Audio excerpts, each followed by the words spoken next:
Kapag bigla kang dumura o nagsuka ng dugo, natural lamang na makaramdam ng matinding kaba at takot. Hindi ito normal na pangyayari at maaaring senyales ito ng isang seryosong kondisyon sa loob ng katawan. Subscribe po kayo sa ating channel. Pakipindot lang ang subscribe sa ibaba, at huwag kalimutang i-click ang kampana para updated kayo sa ating mga bagong videos. At simulan na natin. Isa sa mga posibleng dahilan nito ay ang tinatawag na Mallory-Weiss syndrome. Ang Mallory-Weiss syndrome ay isang kondisyon kung saan nagkakaroon ng punit o sugat sa loob ng esophagus, ang tubong nagdudugtong mula sa lalamunan papunta sa tiyan. Karaniwan itong nangyayari dahil sa matinding puwersa tulad ng sobrang lakas o paulit-ulit na pagsusuka, pag-ubo o pag-iri. Dahil sa puwersang ito, napupunit ang lining sa bandang pagitan ng esophagus at tiyan na nagiging sanhi ng pagdurugo. Kabilang sa mga pangunahing sanhi ng kondisyong ito ang matinding pagsusuka, labis na pag-inom ng alak, eating disorders tulad ng bulimia, matinding pagsusuka sa pagbubuntis, hyperemesis gravidarum, at maging ang pagbubuhat ng mabibigat o seizure. Sa ilang kaso, kahit ang malakas na pag-ubo ay maaaring magdulot nito. Ang pinakakaraniwang sintomas ng Mallory-Weiss syndrome ay ang pagsusuka ng dugo na maaaring kulay pula, fresh blood, o kulay parang kape, coffee ground appearance. Maaari ring makaranas ng maitim at malagkit na dumi na tinatawag na melena, pati na rin pananakit ng tiyan o likod. Ang iba ay nakakaramdam din ng panghihina o pagkahilo lalo na kung may pagkawala ng dugo. Sa kabutihang palad, karamihan sa mga kaso ng Mallory-Weiss syndrome ay hindi delikado at kusang gumagaling sa loob ng 48 hanggang 72 oras. Ngunit sa ilang bihirang pagkakataon, maaari itong magdulot ng matinding pagdurugo na maaaring humantong sa shock kung hindi agad maagapan. Kapag nakaranas ng ganitong sintomas, mahalagang magpatingin agad sa doktor. Hindi dapat ipagwalang bahala ang pagsusuka o pagdura ng dugo. Habang hinihintay ang tulong medikal, iwasan muna ang pagkain o pag-inom, panatilihing kalmado ang pasyente, at siguraduhing nakaupo o nakatagilid upang maiwasan ang pagkasakal sakaling magsuka muli. Mahalaga ring bantayan ang mga senyales ng shock tulad ng matinding pagkahilo, mabilis na tibok ng puso, at pamumutla. Sa ospital, maaaring isagawa ang endoscopy upang makita ang pinagmulan ng pagdurugo at magamot ito kung kinakailangan. Maaari ring bigyan ng gamot tulad ng proton pump inhibitors upang mabawasan ang asido sa tiyan at mapabilis ang paggaling. Pati na rin ang mga gamot laban sa pagsusuka. Sa malalang kaso, maaaring kailanganin ang intravenous fluids o blood transfusion. Mahalaga ring tandaan na ang dugo na lumalabas sa bibig ay hindi palaging galing sa tiyan. Maaari rin itong magmula sa lalamunan o baga. Halimbawa, sa pulmonary hemorrhage, maaaring makaranas ng pag-ubo ng dugo, hirap sa paghinga, at panghihina. Sa kabuuan, ang Mallory-Weiss syndrome ay isang kondisyon na kadalasang gumagaling ng kusa, ngunit hindi dapat baliwalain. Ang anumang paglabas ng dugo sa bibig ay nangangailangan ng agarang pagsusuri upang matiyak ang kaligtasan at maiwasan ang mas malalang komplikasyon.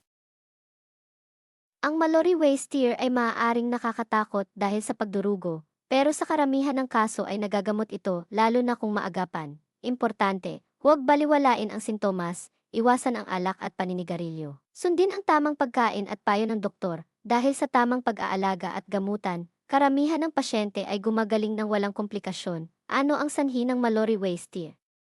Ang Mallory-Weiss tear ay isang punit o sugat sa lining ng esophagus o sa bahagi kung saan nagtatagpo ang lalamunan at tiyan. Ang pinakakaraniwang dahilan nito ay matinding pagsusuka o pag-ir.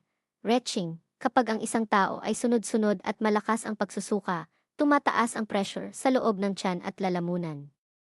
Dahil dito, napupunit ang sensitibong lining ng esophagus na nagiging sanhi ng pagdurugo. Ito ang dahilan kung bakit may mga taong nakakaranas ng pagsusuka o pagdura ng dugo. Bukod sa pagsusuka, may iba pang mga salik na maaaring magdulot nito. Sobrang pag-inom ng alak, pinapahina nito ang lining ng tiyan at esophagus, kaya mas madaling mapunit.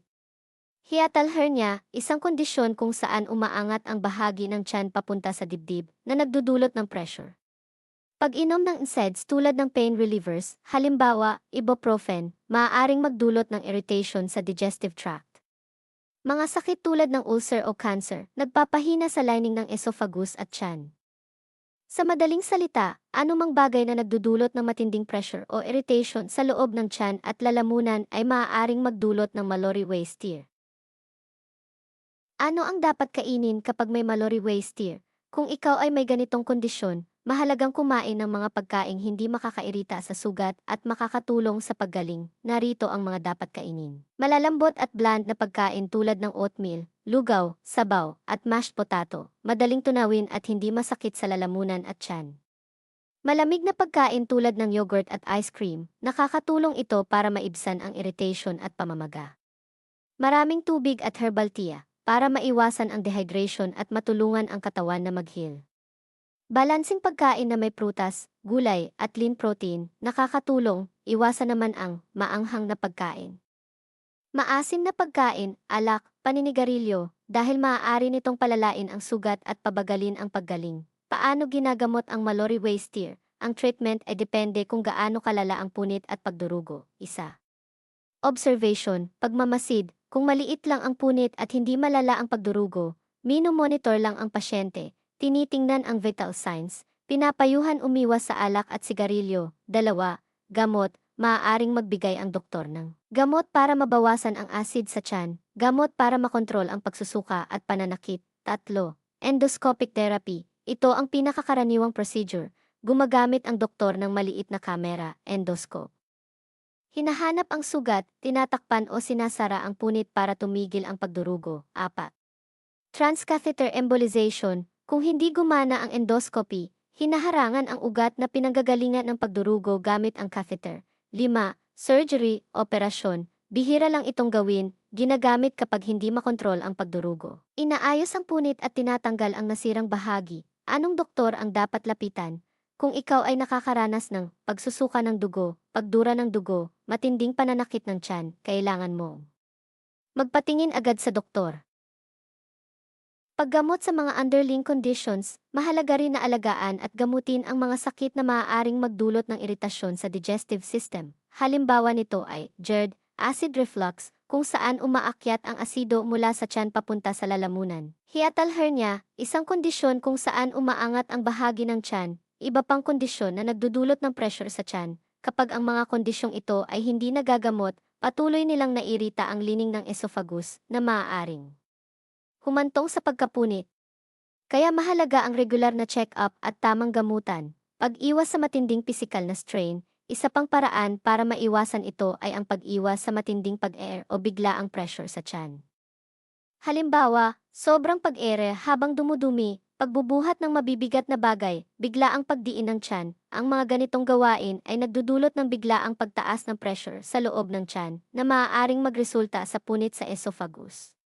Pamamahala ng iba pang kondisyon, may ilang medical conditions din na dapat bantayan, tulad ng hiatal hernia, epilepsy, dahil sa matinding paggalaw ng katawan na maaaring magdulot ng pressure, at iba pang kondisyon na nagdudulot ng matinding abdominal pressure. Kung ikaw ay may ganitong kondisyon, mahalagang sundin ang payo ng doktor at uminom ng tamang gamot upang maiwasan ang komplikasyon.